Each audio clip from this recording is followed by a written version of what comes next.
भगवान का अविनाशी अंश है, तेरे को कुछ नहीं चाहिए प्यारे, तू शरीर भाव में स्थित हो गया इसलिए चाहिए, कुछ नहीं चाहिए। जिस दिन जो ठान लेगा वैसे ही होगा। कई वर्ष अन्न नहीं पाया गया।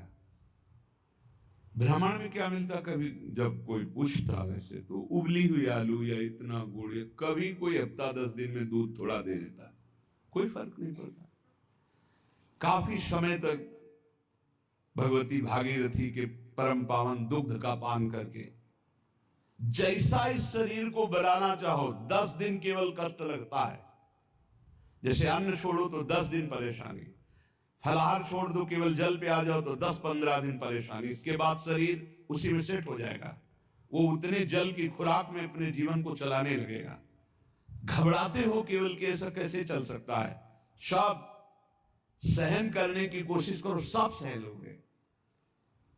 सच्ची मानिए, ये अच्छे अच्छे पदार्थ खाकर सुविधाजनक जीवन व्यतीत करके वो उच्च कोटि की अध्यात्म की ऊंचाई बहुत कठिन है, बहुत कठिन है।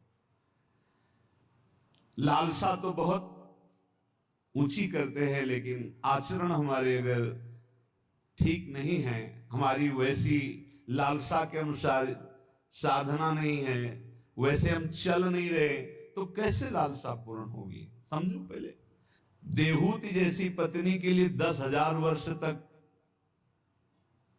करदम जी को तपस्या करनी पड़ी थी। भगवान प्रकट हुए थे तब महाराज आदि सम्राट मनुष्य रूपा से प्रकट हुई देहूति जी, और भगवान कपिल देव जी जैसे पुत्र प्रकट हुए। तपस्या, भजन। बोले जो मंद बुद्धि वाले हैं, अच्छा खाने को मिल रहा है, सुविधाजनक रहने को मिल रहा है, दिन कट रहा है, दिन काटने के लिए मिला है, अरे एक एक मिनट सार्थक करने के लिए, काटने के लिए नहीं। दांती पीस के भजन होता है। देखो हम बताएं तुम्हें अनुभव की बात, 10-5 मिनट भजन में मन लग जाएगा, जो अच्छा अभ्यास किए हो।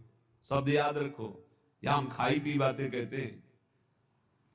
अगर भजन का अभ्यास अच्छा कर रहे हो तो 10-5 मिनट, बहुत बहुत 20 मिनट घसीट ले हो।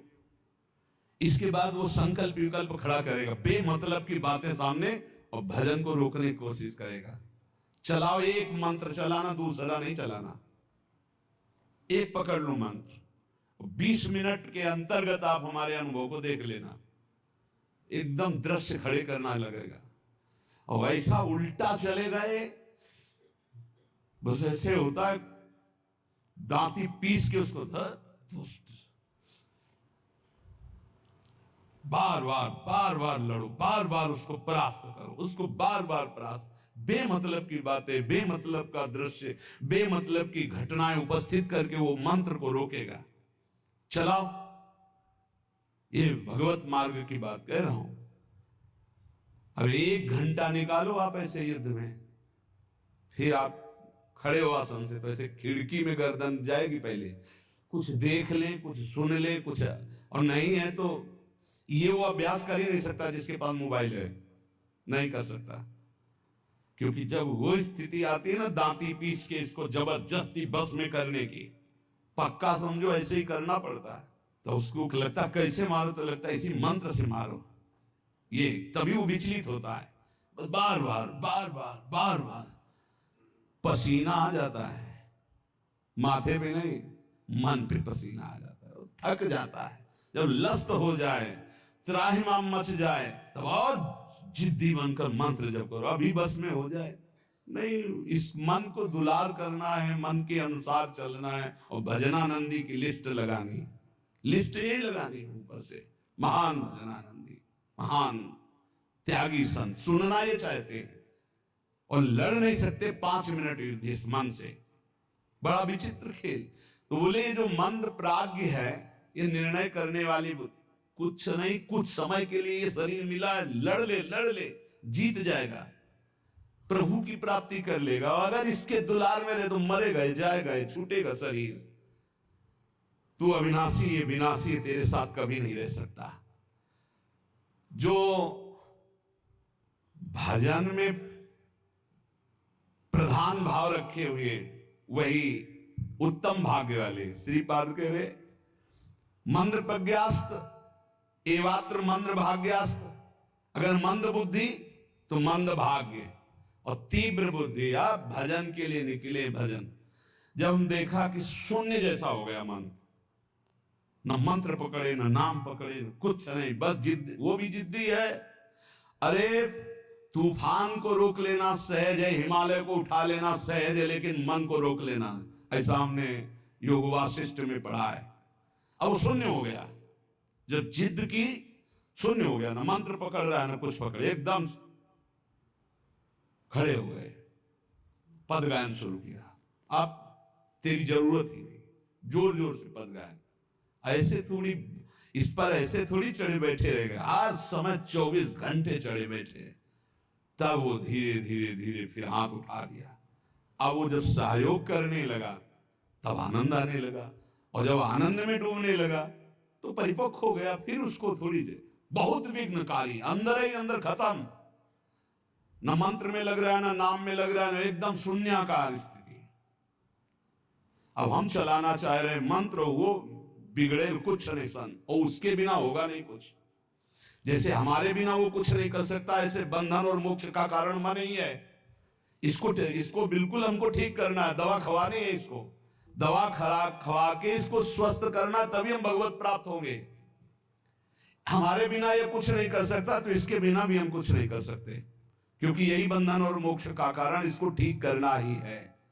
इसलिए लोक चिंता ननो धर्म चिंता न देहगा, श्रीमद वृंदावने राधा कृष्ण भाव भ्रतो मम। श्री वृंदावन में यदि आपको आने को मिला है, सत्संग मिला, धामवास मिल रहा है, अब मन से तुमको निकालनी लोक चिंता ना, नो धर्म चिंता ना देहगा, खाली करो, यही करना है। लोक चिंता नहीं होनी चाहिए, कल क्या होगा, आज का तो काम चल गया, अगला महीना कैसे काम चलेगा, ये अगर चिंता है तो तुम्हें भगवान का भरोसा नहीं है। ये भजन के समय ज्यादा प्रपंच रचेगा, किसका देना है, किसका लेना है, किसने कब 10 साल पहले किसने गाली दी थी, 10 साल पहले, वो सब याद करवाएगा। मन जलेगा, उसने ऐसा क्यों कहा था, उसने तब पकड़ो कि इस समय मंत्र जपने के लिए बैठे हुए, प्रपंच करने के लिए बैठे नहीं। देखो ना, यही करता है। आप जब बिल्कुल एकाग्रता पूर्वक टीवी देखते हुए तो फिर बढ़िया है, फिर कोई परेशानी नहीं। एक कुर्सी में और आदमी बैठा लो, फिर माला ले लो, कोई परेशानी नहीं। ये हम उनकी बात कह रहे हैं जो असंग होकर मंत्राकार वृत्ति कर रहे हैं, उनकी। तब इसकी असलियत समझ में आती कि मन हमारा इस समय दोस्त है या दुश्मन। भजन के एकदम विरुद्ध खड़ा हो जाता है। लोक चिंता, अभी क्रियाओं की भी चिंता करो, भजन हो जाएगा, अभी तो वो करना है, अभी वो करना है। वो जिस समय भजन में बैठो उस समय ये सोच लो कि अगर आसपास आग लग जाए तो भी हम नहीं उठेंगे। आसपास आग लगी हो तो भी नहीं उठेंगे। योगक्षेमम वहां में हम करने वाले भगवान मुझे उठाया के या आग को शीतल करें, उनका विषय है। और सच्ची कहते हैं, यदि जब चल रहा है तो अग्नि की भी ताकत नहीं कि आपके रोम को झुलसा दे, यदि सत्य भाव में स्थित हो। प्रहलाद जी को आग में झोंक दिया गया, कबीरदास जी को आग में झोंक दिया गया, कुछ नहीं हुआ, क्योंकि आग में जो दायिका शक्ति है वो प्रभु के द्वारा दी गई है, प्रभु ने ही प्रकट की है। पूरी लंका जल गई, हनुमान जी महाराज की पूंछ के बार में भी झुलसन नहीं हुई। क्यों? ताकर दूत अनल जे सिरजा, जरा न सोते कारण गिरजा।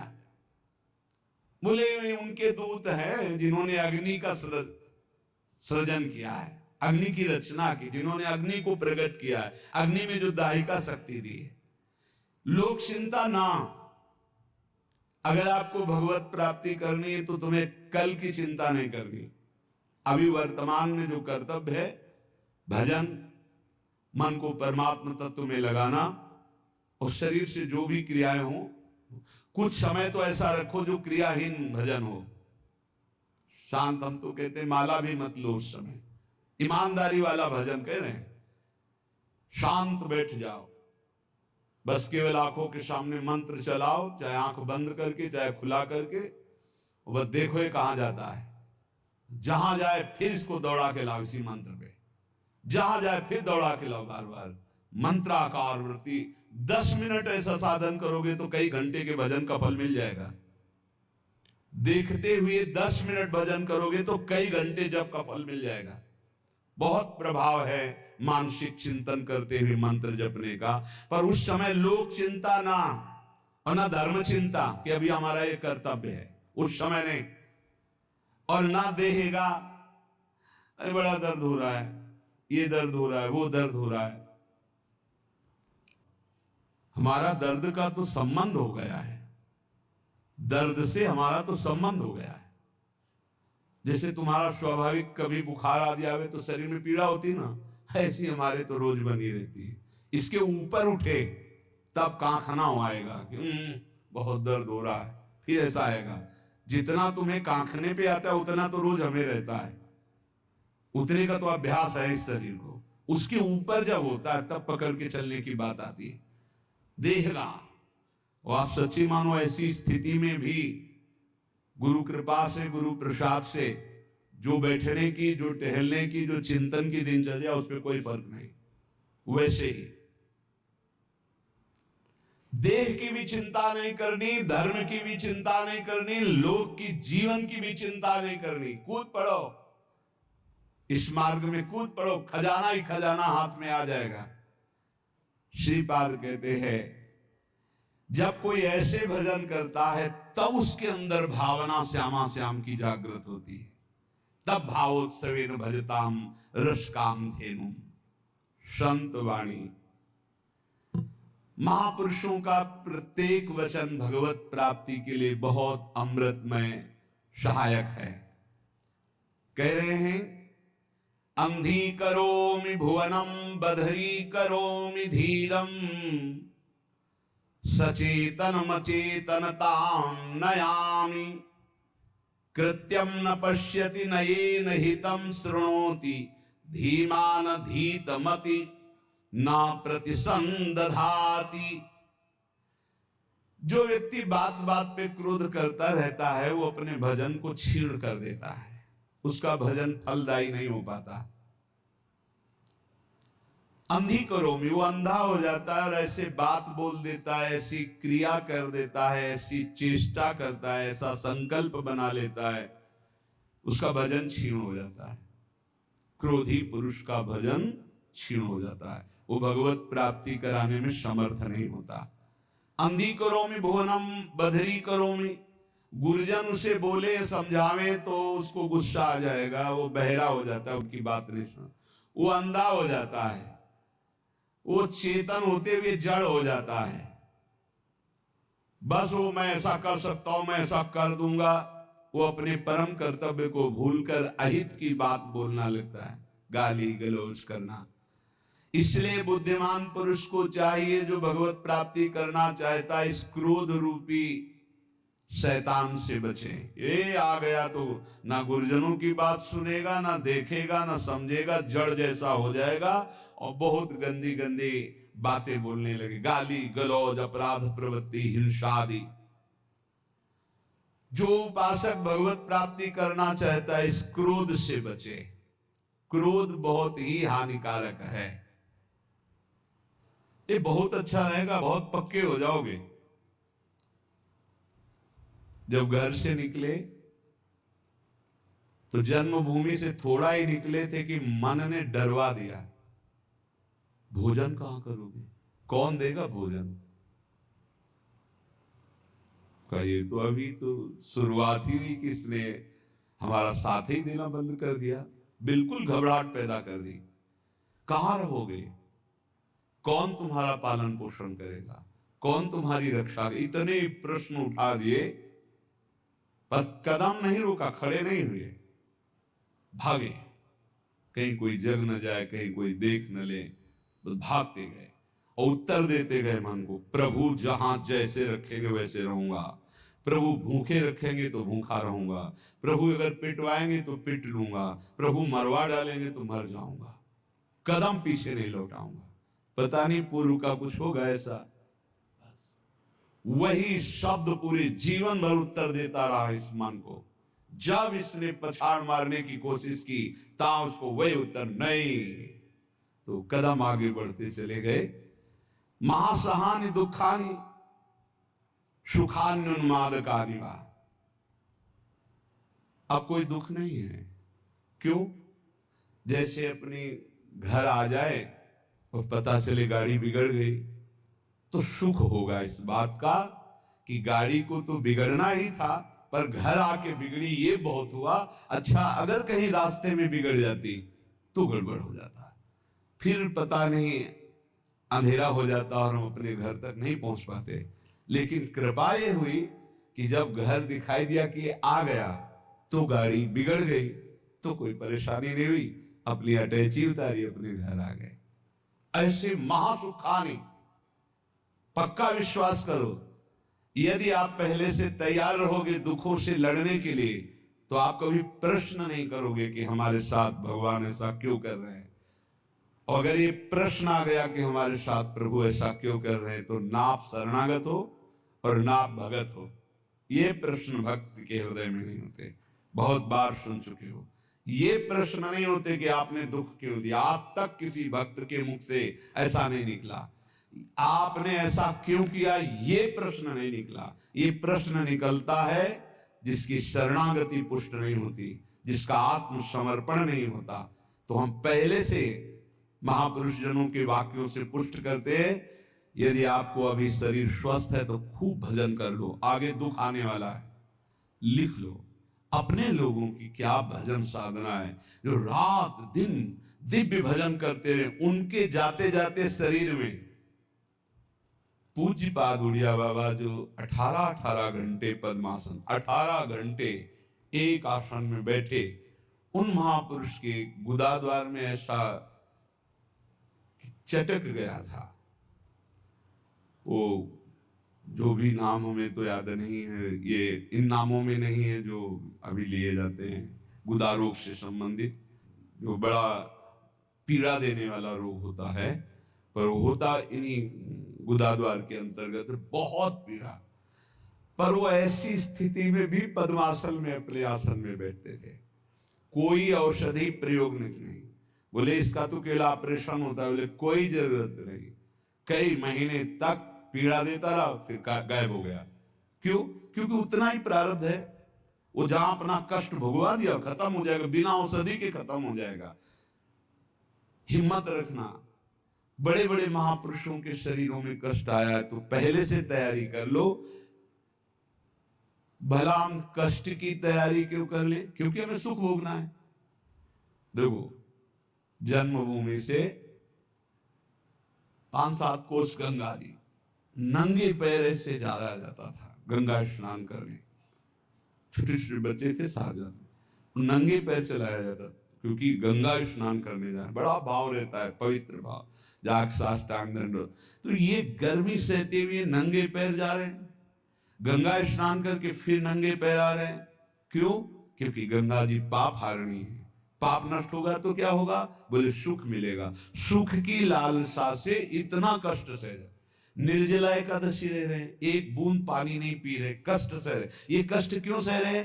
बोले इससे भगवान की भक्ति मिलेगी, पाप नष्ट होगा, हृदय में शांति सुख मिलेगा, धर्म बनेगा। जानबूझ करके जो कष्ट सहा जाता है, उससे जो जानबूझकर पाप किए गए वो भस्म हो जाते हैं। तो हम पहले से महासहानि दुखानि, भक्ति मार्ग में चलने के लिए पहले से कमर कस लें। हमारा अपमान होगा, हमारे शरीर में असाध्य रोग हो सकता है, हमें कोई भारी संकट विपत्ति घेर सकती है। क्यों? क्या भक्ति मार्ग वाले को ही मिलता है? नहीं, भोगना तो सबको पड़ता है, पर भक्ति मार्ग वाले को तैयारी इसलिए करनी कि लड़खड़ा के रुक न जाए, उसको इस क्षेत्र को क्रॉस ही करना है। इतना सबको क्रॉस करना पड़ता है। जैसे आगे की यात्रा बड़ी सुखद है, पर 1 किलोमीटर बहुत कष्टप्रद है, तो आप पहले तैयारी कर लीजिए। जल पी करके खा पी के तैयार कर कि अब हमको 1 किलोमीटर कष्ट में व्यतीत करते हुए दौड़ना है, ऐसे जाना होता है इस मार्ग में। तो खा पी के शास्त्रों का स्वाध्याय करके, सत्संग सुन करके, संतों के चरित्र सुनकर हम परिपक्व होते कि ऐसी भीषण कष्ट की अवस्था में भी मुझे भजन करना है। और भाग पड़ो, रुको मत। देखो, अगर इस मार्ग में तुम्हें जीतना है तो एक जिद्दी स्वभाव बनाना होगा। ये हमारे अनुभव की बात है। बड़े महापुरुषों के जीवन दिनचर्या को देखकर उसी का नकल करने की कोशिश की, अनुसरण करने की कोशिश की कि वैसे ही चलना है। कैसी भी परिस्थिति हो, हमारी दिनचर्या नहीं टूटनी चाहिए, बस आप जीत जाओगे। जरा सा कुछ शरीर में होता है तो कहां है वो, दिखाई नहीं, थोड़ा शरीर अस्वस्थ है, ये विषयी पुरुषों का होता है। ये शब्द विषयी पुरुषों का होता है, भगवत पार्षद साधकों का नहीं होता है, साधकों का नहीं होता है। किसी भी परिस्थिति में अगर जान है तो दिनचर्या है, पकड़ो, हमें ले चलो। नहीं ऐसे चलने लायक नहीं, चलो व्हील चेयर में बैठा लो, ले चलो, ये हमारा टाइम है चलने का, चलाओ। बिल्कुल जिद्दी स्वभाव, किसी की ना सुनना, अपनी दिनचर्या को भगवान मान करके चलना, बस जीत जाओगे, जीत जाओगे। कोई भी परिस्थिति परास्त नहीं कर सकती, कोई भी परिस्थिति। केवल आप बल रखो अंदर भगवान का, और अपनी दिनचर्या को प्रमाद स्थिति में मत देखो। नहीं, ये तो बहुत बड़ी हानि हो जाएगी, मेरे मन को ये प्रमाद करने की आदत बन जाएगी, ऐसा नहीं होगा। हमने बड़े महापुरुषों को देखा है, दिनचर्या भगवान का स्वरूप। कैसी भी परिस्थिति में यदि दिनचर्या को आपने टालना नहीं सीखा तो जीत जाओगे। हम जहां खड़े होते हैं वहीं खड़े होंगे, जिस टाइम खड़े होते हैं उसी टाइम खड़े होंगे, जिस टाइम बैठना उसी टाइम बैठेंगे, जिस टाइम लेटना उसी टाइम लेटेंगे। हर काम घड़ी से होता है, 1 मिनट का अंतर कभी नहीं, तो ऐसे नहीं। लड़ना सीखो, हारना नहीं। बड़ी भीषण गर्मी है, पहली बार सृष्टि में गर्मी पड़ रही है। ये गर्मी कटती थी काशी के घाटों में, जहां नीचे पत्थरों से लपट उठती थी। पीने के लिए बिस्लरी नहीं, गंगाजल, जो ऊपरी तह में गंगाजल खौलता हुआ ऐसा गर्म दिखाई दे। गंगाजल के 2 स्वरूप होते हैं, जैसे सर्दी में ऊपर एकदम ठंडा, नीचे इतना डुबकी लगाओ तो गर्म। अब गर्मी में है ऊपर गर्म, नीचे ठंडा। वो हम लोग वहां रहे तो पूरी प्रक्रियाएं सब पता है। दिन में पंडों की छतुरी और रात में ऐसे बस वही मार्किन जो पहने वही बिछा ले, आग, पसीना पसीना पसीना। ठीक 2 बजे वो दुप वाली घड़ी छोटी, बस सूर्य दिनचर्या, जलिए विश्वनाथ। अपने जीवन को ऐसा बना लो मजबूत, कोई भी रोग दोष दुख विपत्ति संकट प्रभु के चिंतन से ना हटा पावे। वो देखते हैं, प्रभु देखते हैं मेरे लिए कितना समर्पण है, मेरे लिए अब तो कष्ट है ऐसा। आप आराम से शयन करना सीखे अगर,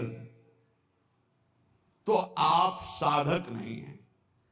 आज तक कभी चलो सोया जाए ऐसा दिमाग में रख के नहीं लेटा गया है।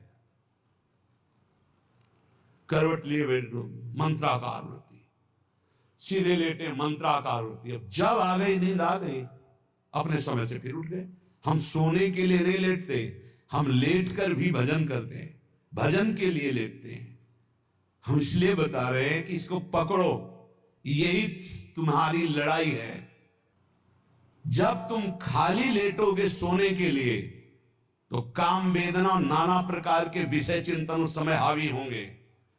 और जब तुम भजन करते हुए भजन की वृत्ति में लेटोगे तो लेटे लेटे मंत्र सुन रहे हो, भजन कर रहे, कब सो गए आपको पता नहीं चला, निर्विकार स्थिति में। और जब जगोगे तो निर्विकार स्थिति में। और ऐसी स्थिति में जब स्वप्न आएंगे तो निर्विकार भजन वाले महापुरुषों का सानिध्य, भगवत प्रेमी संतों का संग। कैसे तुम्हें बताएं, एक से एक कोई दिन ऐसा नहीं जिस दिन एक से एक महापुरुषों का मिलन ना हो, एक से एक महापुरुषों का मिलन। क्यों? भगवान सब रूपों में है, उन्हीं की शरण में, उन्हीं का निरंतर चिंतन है, तो वो अपने भक्त का मनोरंजन करते हैं। भक्तों का मनोरंजन किससे होता है? भगवान से। भक्त जन मनोरंजन भगवान का नाम। तो कैसे मनोरंजन? जैसे आदमी थक जाता है तो बोले अब ये लगाओ थोड़ी देर देखे, तो भक्त को विश्राम देने के लिए भगवान क्या करते? स्वप्न में अपनी दिव्य लीलाएं, कभी किसी भक्त का सानिध्य, कभी वो जगह परमानंद में डूब रहा है, आज तो हमें कबीरदास जी के दर्शन हुए, आज तो हमें महापुरुष के, आज राधा बाबा के एकदम आनंद मगन, आज तो प्रभु देखो कैसी लीला दिखाई, बड़े बड़े दिव्य भाव। कब? जब शयन करने के लिए शयन नहीं कर रहे, भजन करते हुए शयन कर रहे हैं। जितना हमारा समय है लेटने का, बस उतना ही समय है, उसके अलावा नहीं। थक गए होगे आप, लेट जाओ। आसपास जैसे सेवा में जो देते हैं, हाँ हाँ ठीक लेट जाएंगे, अभी 35 मिनट है लेटने वाले समय को, फिर खड़े हुए 4 कदम चल के आए, फिर बैठ गए, पूरा हो हाँ बिल्कुल समय हो गया। कांटे पे समय आया लेट गए, कांटे पे समय आया उठ गए। इससे आपको वो पावर मिलेगा जो आपको परास्त नहीं कर सकता। जब साधक के सुनते को थोड़ा स्वास्थ्य आज हम उपस्थित इसलिए रहे, साधक का मतलब होता है कि उठ के चल ना पावे तो ए भाई हाथ जोड़ो 2 जनों से, हमको उठा के वहां ले चलो। उपस्थिति अनिवार्य है, हम वहां उपस्थित रहेंगे, हमारा इस समय उपस्थित रहने का है।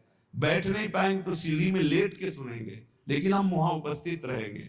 ऐसा जब जिद्दी स्वभाव होता है तब माया मां की तरह दुलार करती, कहती निकल जाओ। तो महासहानि दुखानि,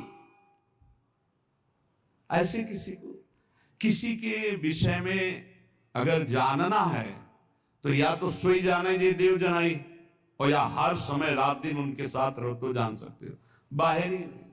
बाहर से तो आप केवल कुछ समय के दृश्य को देखोगे, अपनी बुद्धि के तराजू में तोलोगे तो तुम्हारी बुद्धि कितनी है वो तुम हरी जाने।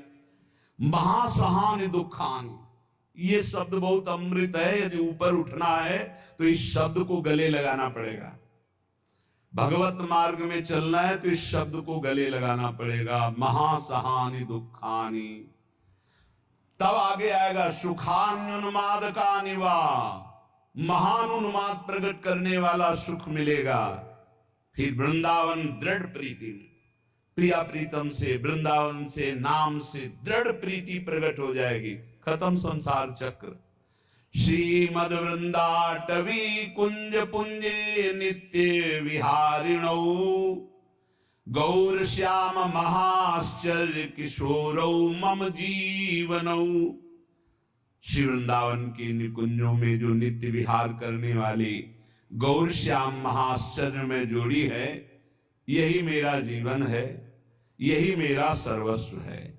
मंद प्रज्ञास्त एवात्र मंद भाग्यास्त एव ही, ये वृंदावन माश्रित राधा कृष्ण न भेजिरे। स्वामी अनंग बोधाश्रम स्वामी जी, देखो ऐसी धूप में रेत कैसी होती जानते हो? जैसे चना डाल दो तो भून जाए ऐसी रेत होती गंगा जी की। हम चले हैं उस पे रहे हैं, पैर रखो तो ऐसा लगता है जैसे तपते हुए तवा में रख दिया। जो यहाँ शुष्क रेत है ना, एकदम सूखी रेत, वो बिल्कुल भुनी हुई, ऐसे लगते है कि बस अन्न डाल दो तो लावा बन जाए, भुन जाए, ऐसी रेत। और आप दिगंबर उसी में रहते थे, रात दिन 24 घंटे।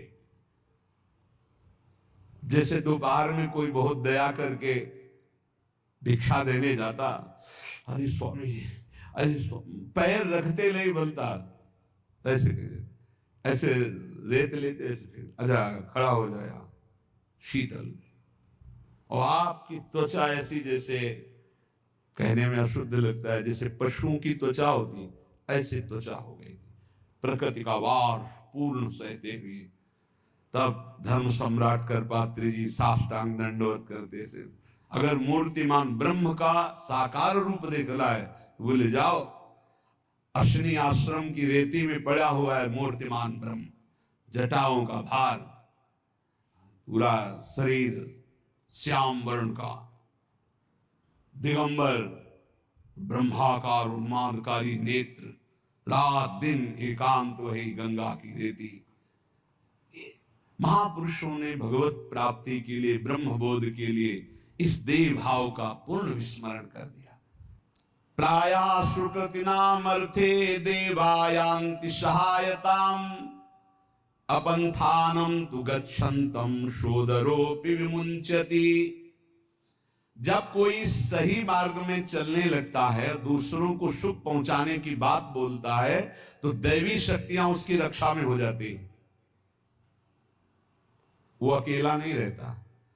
जब कोई धर्म से चलता है, नाम जप करता है, दूसरों को सुख पहुंचाने की बात सोचता है, तो भागवतिक दैवी शक्तियां उसकी सहायता में हो जाती हैं। और जब कोई कुमार्गगामी होता है, अपंथानाम तु गच्छन्तम, गंदे आचरण में चलता है, तो उसका अवसर पर सगा भाई भी साथ नहीं देता है। दैवी शक्तियों की तो बात क्या जाने दो। अपंथानाम तु गच्छन्तम शोदरोपि विमुंचति, जो उधर से, उसी उधर से प्रकट हुआ सगा भाई, वो भी त्याग कर देता है, उसका कोई साथ नहीं देता। इसलिए प्रायः सुकृतिनाम अर्थे देवायांति सहायतम, सुकृतिवान बनो, धर्म मार्ग में चलने वाले बनो, भगवान नाम स्मरण करने वाले बनो, सब दैवी शक्तियां तुम्हारी सहायता करेंगी बिना मांगे। कुमार्गगामी बनोगे तो दैवी शक्तियों की बात जाने दो, तुम्हारा कोई मित्र भी, तुम्हारा सगा भाई भी तुम्हारा साथ नहीं देगा, उसको भी रोक दिया जाएगा। भागवतिक सिस्टम बाधा पहुंचा देगा, वो तुम तक पहुंच ही नहीं पाएगा। कुमार्गगामी मत बनो।